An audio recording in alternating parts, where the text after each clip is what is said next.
And so I'll try to drive this home with a familiar analogy or anecdotal situation. If you consider the rare energetic phenomenon that manifest on the Earth from disturbances, say, on the Sun,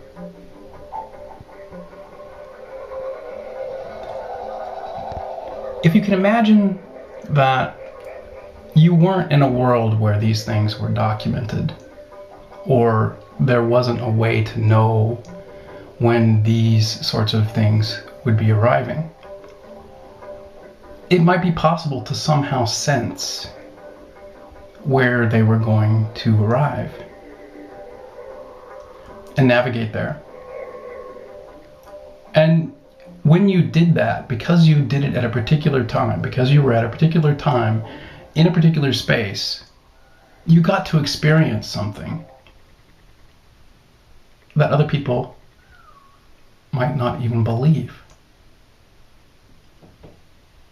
It doesn't mean it didn't happen.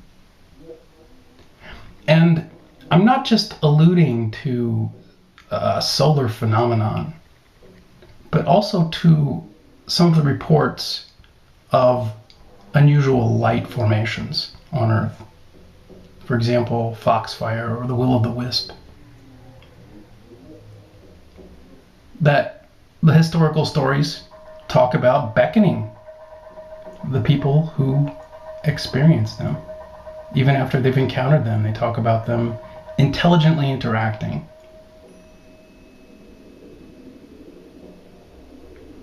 Could these be higher dimensional intelligences protruding into the third dimension? Could they be some sort of a shadow from a higher dimension that we see as light? Could the light itself be coming from somewhere else? This seems to be the conclusion drawn by many of the mystical schools. This concept that there is this sort of central sun, that there is this sort of underlying bringer of light, this underlying form that in astrotometry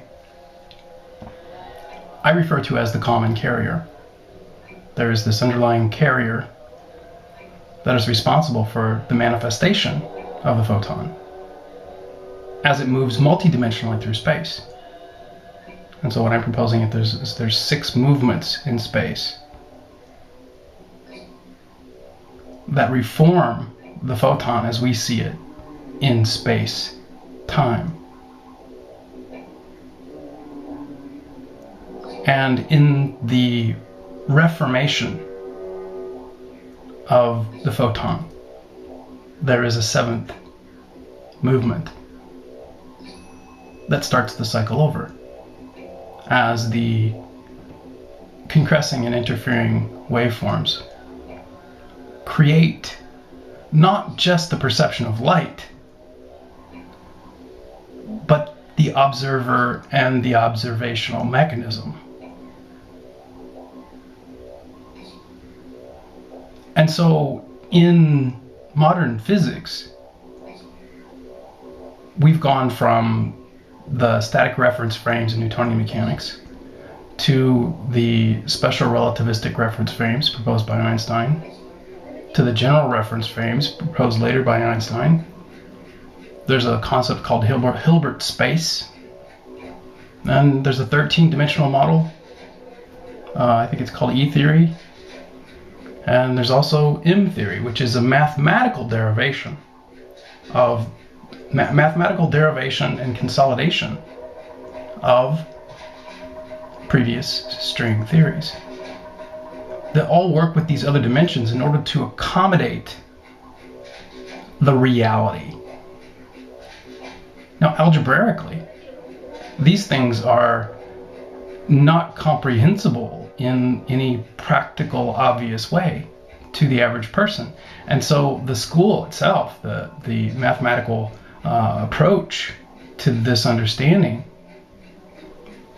is very esoteric. It's moved into this sort of esoteric mode.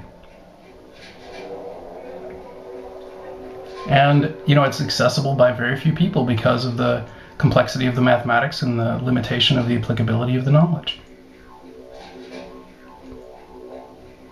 But from a practical aspect, from a practical standpoint, these phenomena are engageable.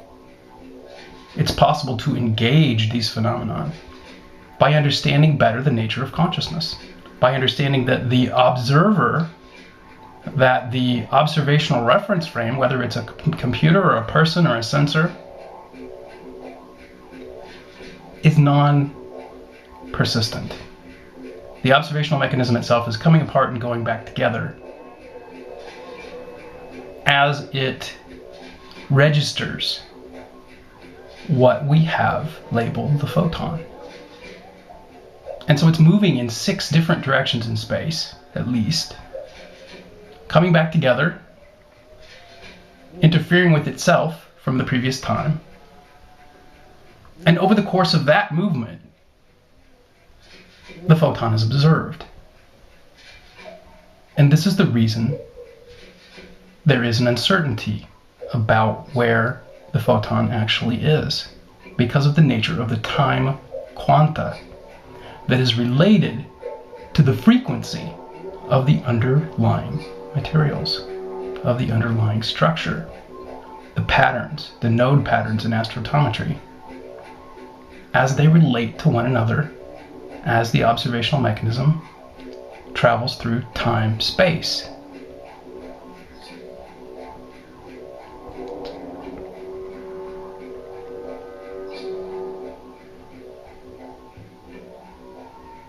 And so many of these stories about ascension, about talking to God on a mountain,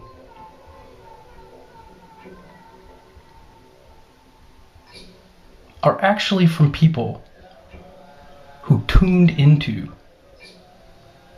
these subtler, higher dimensional intelligences that, for all intents and purposes, create us.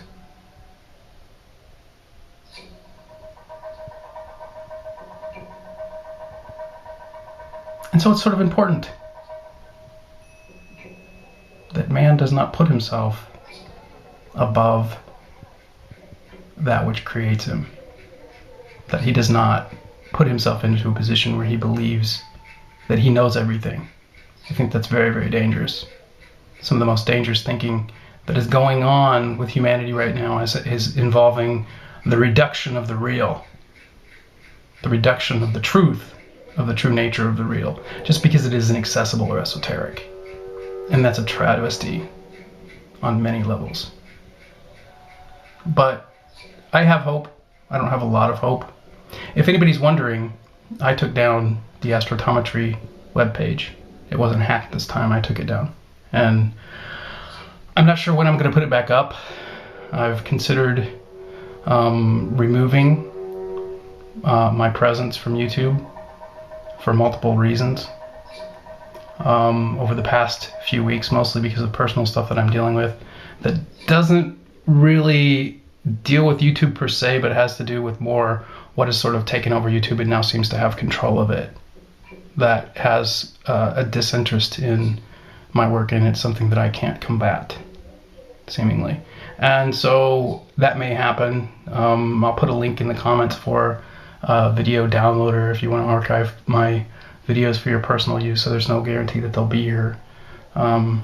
People who should be speaking up, people who should be using their minds and sort of defending my work and jumping in, have seemingly sold out their freedom of speech. Maybe you're afraid, maybe you're unsure, maybe you just don't want to be affiliated with such a deficient human. But in any case, that's one of the main reasons, is seemingly the lack of respect that I'm getting from the people who I respect. And so I don't know why that's happening. And I hope it all works out. Take care. Have a great holiday if I don't hear from you.